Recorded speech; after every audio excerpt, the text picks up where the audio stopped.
One of the extraordinary things about universities is that they are governed by those who are members of their community, and that manifests itself in three different ways. The first is that almost all day-to-day decisions are made at a level of organization that involves typically between 10 and 50 people. That is, they're made at the level of a department, of a community of equals who come together to discuss how it is that they want to govern the particular part of the institution that they have the expertise to oversee. In what areas do they wish to admit graduate students? What sort of speaker series do they seek to have? What will their curriculum look like?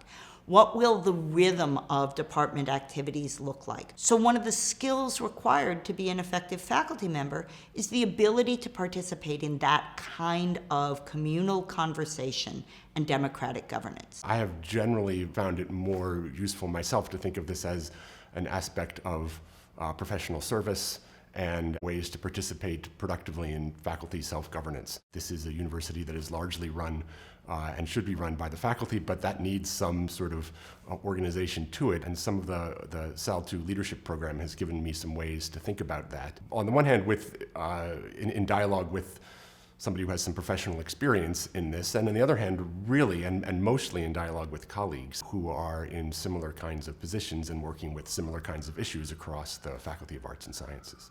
The second role that many faculty play is that there is a rotating leadership position that many faculty move into at some point during their career, and that is the position of being a department chair. A department chair is someone who remains a full member of the faculty, but they spend roughly half of their time during the academic semester overseeing the functioning of their unit, interacting with the bureaucratic processes that are necessary to run a university, managing the staff who support the core academic mission in the unit, and dealing with whatever kinds of unexpected crises, from hurricanes to pandemics to protests, hit a department during a particular period of time. Chairing a mid-sized department is a fairly complicated thing. There's a whole lot of stuff that it takes some time to get used to and figure out, and we don't really give people advanced training for these kinds of faculty jobs. And I was at that point trying to figure out how to work with my department in various ways, how to work with the administration on behalf of my department. And that was the context in which I joined the leadership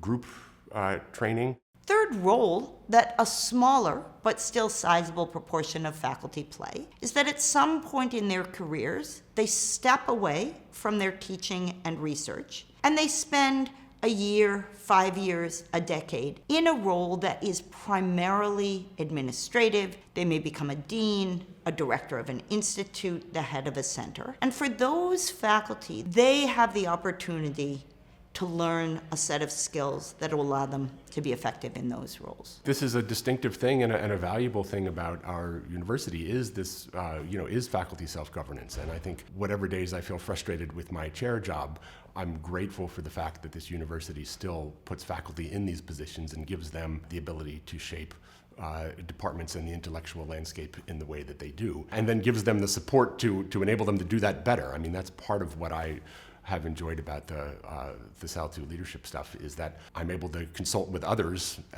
in other similar positions and at broadly similar career stages, saying what are the ways in which we can, from our position as faculty, improve the Faculty of Arts and Sciences and improve the university and improve our field. So there's a lot of value in that, and it's a privilege to be able to participate in that.